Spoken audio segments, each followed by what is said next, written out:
Comment évaluer la valeur de ma maison et de mon mobilier?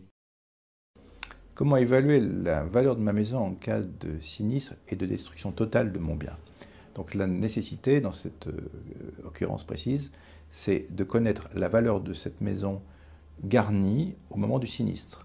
Ça veut dire à la fois la valeur de son contenant, mobilier, bijoux et autres, et à la fois la valeur de l'immeuble lui-même. Et dans ce cas-là, on a deux cas d'assurance différents. C'est le cas avec garantie d'un remboursement à neuf, c'est-à-dire avec le coût nécessité par une reconstruction à neuf sans aucune déduction, ou alors l'option déduction de la vétusté, qui implique, en fonction de l'âge, qu'on déduise la perte de valeur liée à la vétusté.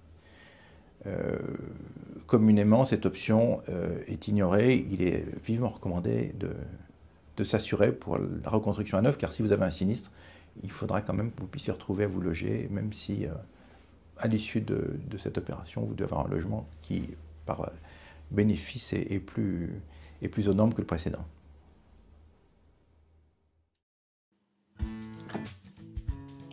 Comprendre l'assurance habitation. L'assurance multirisque habitation regroupe deux types de garanties fondamentales.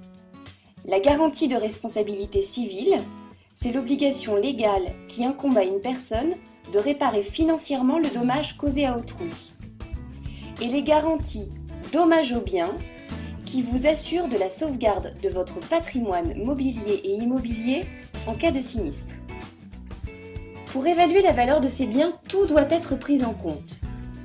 Meubles, électroménagers, matériel IFI et informatique, et évidemment les bijoux. Le mieux est de garder les factures de vos importants achats.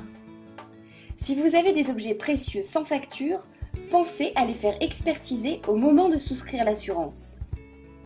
Et avant de souscrire, pensez à comparer.